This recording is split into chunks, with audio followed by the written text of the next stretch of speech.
नमस्ते, हरिओम। आप सभी के लिए ढेर सारी प्रार्थनाएं। आप सब स्वस्थ रहें, आनंदित रहें।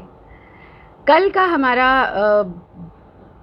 प्रश्नोत्तर श्रृंखला में प्रश्न ये था कि आप में से कितने लोग बहुत लंबे समय तक बैठ करके कार्य करते हैं। और मैक्सिमम हमें यही रिस्पॉन्स आया कि आचार्य जी, मैं तो शॉप पर रहता हूँ तो मैं बहुत ज़्यादा बैठा ही रहता हूँ पूरा दिन। किसी ने कहा मैं ऑफ़िस में रहता हूँ तो मैं ऑफ़िस में बैठ करके ही काम करता हूँ। कुछ ने ये भी बताया कि हम लोग वर्क फ्रॉम होम कर रहे हैं, so most of the time we are sitting at one single place और बैठ करके ही काम कर रहे हैं। अगर आप बैठे बैठे काम करते हैं, हमें भी बैठ कर के काम करना पड़ता है, स्पेशली जब कुछ लेखन का कार्य कर रहे हैं, कुछ अध्ययन कर रहे हैं। पर if we compare it to the amount of physical activity that I do, so it is very very less. कि बैठना उसके कंपैरिजन में बहुत कम है। और अगर बहुत लंबा समय बैठना भी होता है, क्योंकि आजकल कितने सारे डिस्कोर्सेज, वेबिनार्स और बहुत सारी चीज़ें हो रही हैं, तो आप बहुत लंबा समय बैठते हैं, तो हम भारत योग का 2020 का रूल अपनाते हैं। और आप सबसे भी यही कहना चाहेंगे कि अगर आपका बैठ कर के बहुत लंबा काम है, क्योंकि काम तो नहीं छोड़ सकते, लेकिन हाँ ऐसे उपाय ज़रूर अपना सकते हैं, ऐसे तरीके ज़रूर अपना सकते हैं कि हम काम भी करते रहें और हम स्वस्थ भी रहें। तो हमने ऑलरेडी अपनी वीडियोस में कई बार ये भारत योग का 2020 का रूल साझा किया है, और वो आपसे एक बार फिर से साझा कर देते हैं। वैसे प्रैक्टिकल डेमोन्स्ट्रेशन के लिए आप हमारे यूट्यूब चैनल भारत योगा पर जाइए और उसमें सर्च कीजिए कि अगर बहुत देर बैठ कर के काम करते हैं तो क्या करें।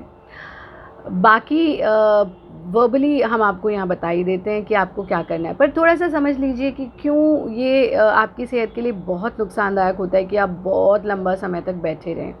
देखिए, हमारा जो शरीर है वो एक तरह की मशीन है, और वो बैठने के लिए बेसिकली बनी ही नहीं है। हमारा शरीर उठने, उछलने, कूदने, चलने फिरने, उल्टा हो जाने, सीधा हो जाने के लिए बना है। आपने कभी किसी भी जीव को ले लें, लेट्स से हम बंदर को ले लेते हैं, तो बंदर कितना उछलता कूदता रहता है, एक पेड़ से दूसरे पेड़ पर छलांग लगाता है, और वो पूरा दिन कितना एक्टिव रहता है। कोई भी और ऐसा जीव नहीं है जो हमारी तरह बस एक ही पोजीशन में बैठा रहे।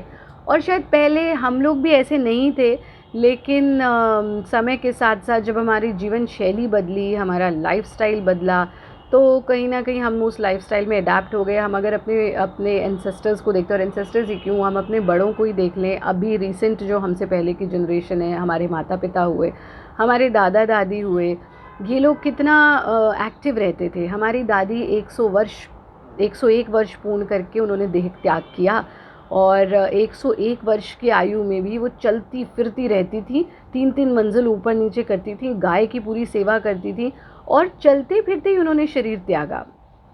क्योंकि उन लोगों की जीवन शैली ऐसी थी, ऐसा लाइफस्टाइल था कि वो बहुत फिज़िकली एक्टिव रहते थे। पर हम लोगों का कार्य इस तरह का हो गया, इस जनरेशन का और आगे वाली जनरेशन का तो और भी ज़्यादा, वो तो बेचारे स्कूल भी ऑनलाइन कर रहे हैं, कि हम कहीं ना कहीं बैठे रहते हैं पूरा दिन, और शारीरिक श्रम बहुत कम हो गया, ईटिंग हैबिट्स बिगड़ गई, प्रकृति के साथ संबंध टूट गए, और फिर हम सोचते हैं कि हम बीमार क्यों पड़ रहे हैं। उस पर भी चेरी ऑन द टॉप ये हो गया कि ये मोबाइल फ़ोन्स हमारे पास आ गए, कि जो बचा हुआ समय था, जो हम फिर भी सोचते थे कि चलो कुछ तो शरीर को हिला लें, वहाँ पर भी अपने काम ख़त्म करके हम मोबाइल फ़ोन को यूज़ करने लग जाते हैं। तो somewhere we are just sitting all the time doing least physical activity.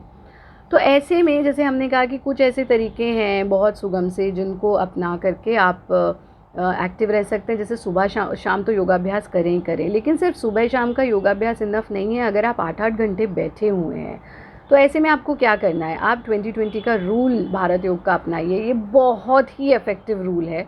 Her 20 minutes, यानी if you are doing prolonged sitting, if you are doing prolonged working in one single position, थोड़ा सा तो अपने पॉस्चर को carefully, consciously अपने posture को देखेंगे। पहली चीज़, यानी हम झुक के ना बैठें, हम कमर को झुका करके ना बैठें, हम आड़े टेढ़े बैठ करके काम ना करें, बिस्तर पर लेट करके लैपटॉप पर काम कर रहे हैं, कुर्सी पर झुके हुए बैठे हुए हैं, गर्दन हर वक्त ऐसे झुका करके रखी हुई है। तो अपना पॉस्चर सीधा रखें, यानी आपकी कमर सीधी होनी चाहिए, सीना बाहर, पेट अंदर, कमर खिंची हुई होनी चाहिए, गर्दन बिल्कुल सीधी होनी चाहिए और इस तरह से सीधे बैठ करके अपना काम करेंगे। तो ये पहली चीज़। दूसरी चीज़ जो 20-20 का रूल है कि यानी कॉन्शियस पॉस्चर हो गया, देन 20-20 के रूल में आप ये करेंगे कि हर 20 मिनट के बाद आपको 20-25 मिनट के गैप में 3 काम करने हैं। पहला काम तो ये कि हर 20 मिनट के बाद अगर आप बैठे बैठे ही काम कर रहे हैं तो हर 20 मिनट के बाद अपनी कुर्सी का मोह त्याग दीजिए और 30 सेकंड्स अपनी कुर्सी के आसपास ही वॉक कीजिए। जैसा हमने कहा, ये हमने पहले भी हमारे कई यूट्यूब वीडियोज़ में बताया है। तो 20 मिनट्स के बाद कुर्सी से उठेंगे और 30 सेकंड्स वॉक करेंगे, फिर से बैठना शुरू कर देंगे। इससे एक तो ब्लड का सर्कुलेशन आपके शरीर में बना रहेगा, दूसरा 20 मिनट में आप अगर ब्रेक ले रहे हैं, चाहे वो 30 सेकंड्स का ही ले रहे हैं, एटलीस्ट एक ही पोजीशन में 8-8 घंटे बैठने से या 4 घंटे बैठने से आप बच रहे हैं, आपकी मोबिलिटी बनी हुई है। दूसरे 20 मिनट के बाद आप अट्टहास करेंगे जो बहुत ज़रूरी है, यानी 20 मिनट्स के बाद स्थान छोड़ा, वॉक किया, अगले 20 मिनट्स के बाद 30 सेकेंड्स ऑफ फ्री लाफ्टर आप कीजिए।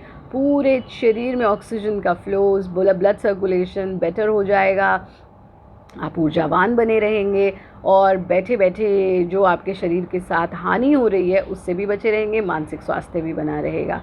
तीसरा काम ये करना है कि हर 20 मिनट के बाद, यानी पहले 20 मिनट के बाद वॉक किया, दूसरे 20 मिनट के बाद लाफ्टर किया, तीसरे 20 मिनट के बाद अपनी आँखों को इस तरह से ब्लिंक करना 30 सेकेंड्स तक। 30 सेकेंड्स तक ऐसे ब्लिंक करना और फिर आँखों को बंद कर लेंगे, इस तरह से दोनों हथेलियों से पामिंग कर लेंगे और फिर अपना काम करने लगेंगे। तो ये 20-20 का रूल आपकी प्रोलॉन्ग सिटिंग में आपको आराम देगा। और अगर बहुत इंपॉर्टेंट काम देंगे तो मत बैठिए इतना लंबा, घर के हाउस होल्ड काम अपने आप कर लीजिए, थोड़ा सा घर के अंदर ही वॉक कर लीजिए, चलते फिरते रहें, एक्टिव रहें, लिफ्ट की जगह सीढ़ियों का इस्तेमाल कीजिए।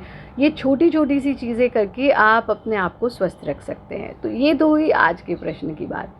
अब हमारा जो प्रश्न है वो थोड़ा सा डिफरेंट है और इसको ज़रा आप ध्यान से समझिएगा और फिर उसका उत्तर दीजिएगा। आप में से कितने लोग अपने भोजन में चीनी का प्रयोग करते हैं? चीनी मतलब वाइट कलर की चीनी। मीठे की बात हम नहीं कर रहे हैं कि कितने लोग मीठे का प्रयोग करते हैं, कितने लोग चीनी और चीनी से बनी चीज़ों का प्रयोग करते हैं, वाइट शुगर। चाहे फिर वो आपकी मिठाइयाँ हैं, चाहे फिर वो आपकी चॉकलेट्स हैं या जो भी कुछ आप खा रहे हैं, कितने लोग वाइट शुगर का सेवन करते हैं और कितना करते हैं? तो बताइएगा ज़रूर कि आप कितना वाइट शुगर एक दिन में खा लेते हैं लगभग। तो थोड़ा कॉन्शियसली एक दिन अपने आप को ऑब्ज़र्व कर लीजिएगा, देख लीजिएगा और फिर उत्तर दे दीजिएगा। लेकिन आपके उत्तर की प्रतीक्षा ज़रूर रहेगी।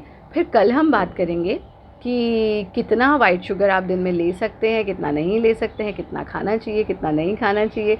तो प्रश्न का उत्तर ज़रूर दीजिएगा, कितना वाइट शुगर या वाइट शुगर से बनी हुई चीज़ों का प्रयोग आप एक दिन में करते हैं। कल मिलते हैं नई समस्या, नए समाधान के साथ।